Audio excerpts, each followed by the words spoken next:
Back at you, Steve G of RDQLUS and CONNOSHOER by RDQLUS. Coming at you with a review. You saw a couple days ago when I did the review of the Adidas Speedfactory AM4 LA that I got my hands on. Well, this go round, birthday is coming up, so I figured I'd splurge and do a comparison 1-to-1, kill two birds with the same stone. 1-to-1, kill two birds with the same stone. And so I splurged on a pair of the Adidas Speedfactory AM4 NYC. It does blow my mind that these shoes are an altogether different beast.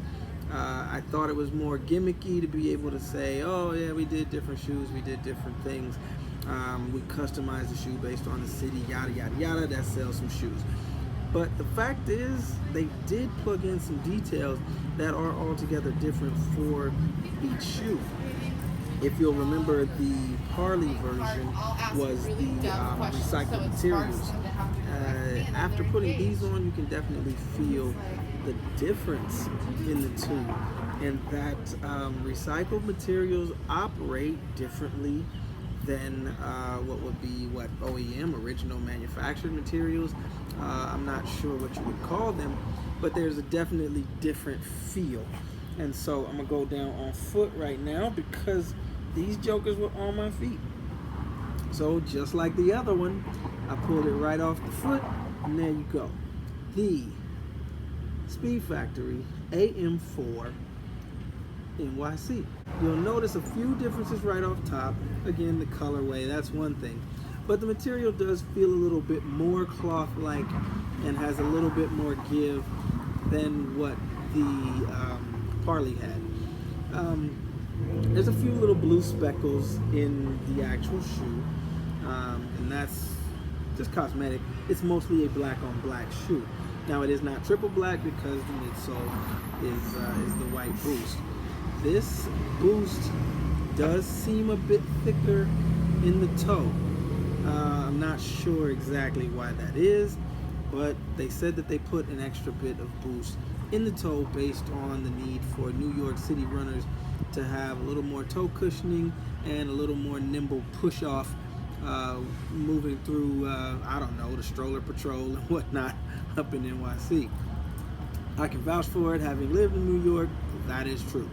Some other differences, just cosmetic. Again, orange insole. I haven't yet put the more structured insole that I have in my other pair because these are fresh out of the box. I'm about to work out in them today. Different cosmetic differences in the overlays. You might see that the overlay from the Parley was just strapped across the back. This one is shaped more like a heel counter. The NYC has more lace holes.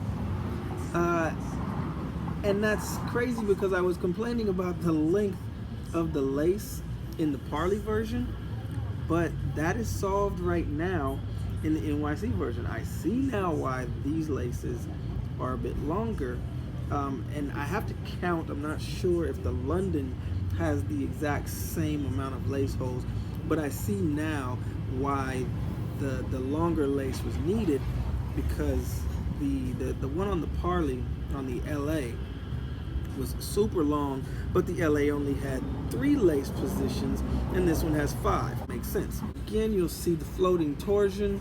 See if I can get it to act. You can see how it twists with the shoe almost right there, like a what would that be? Like a nut and bolt. You can see them twist together to operate an active torsion on that floating torsion system. Haven't yet tried out the traction. Right off top, seems a little bit more like new rubber versus recycled rubber, which would make sense with the Parley. The difference between the Parley and this one. Interesting. But I'm overall super happy. Like right off top, I put this on.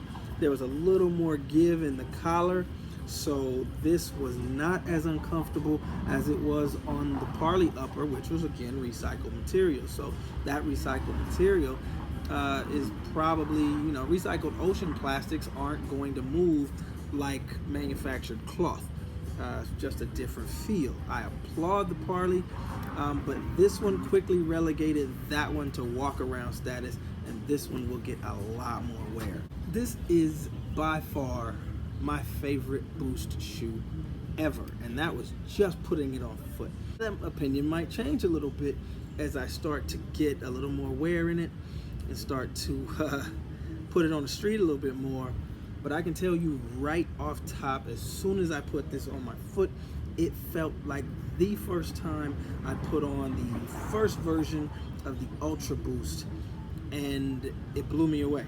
Like right off, I was super, super happy. The opinion completely changed from the way that the Parley felt, and I felt like I needed to break it in and spend some time with it. As a matter of fact, I think my quote was, "You're gonna need a couple of weeks to make this worth it." This one is worth it straight out the box, straight off top. I'm now very excited for this to become my main staple and to get my hands on another pair. These are geared for runners. These are trainers, as my European pals would call it. These may look stylish, may look good, but these are not a style around shoe. This is meant to be moved in like the very first Ultra Boost was. And Ultra Boost has lost its way. You've heard me say it in the last video. Ultra Boost became more about style. The 3.0 was a terrible shoe. The 4.0 tried to regain some of that. This is what they should have been doing all along, sticking to the pedigree, giving runners what they need, and style comes second. Now it's a close second. It's a good looking shoe, it's a stylish looking shoe, it'll make it happen. But these are for runners, true to the Adidas pedigree, and I think that's good. I think that's where things should stem from. Style can come, but don't lose who you are. Adidas, you got a winner right here. So I'm interested to see how the London stacks up with this one, now based on my curiosity and the fact that this is an amazing shoe in comparison. I think I am going to start the full collection of these and try to get my hands on the London and the Tokyo. The Paris cannot be gotten for me because the Paris is for women. Fair point. Good for them. That's based on the info that they got back from women in Paris, saying that they run in a more social setting. So they run in more of a social pack as they go to work out over there. They don't yet have a men's model. If I can find one big enough, maybe. But Tokyo is coming.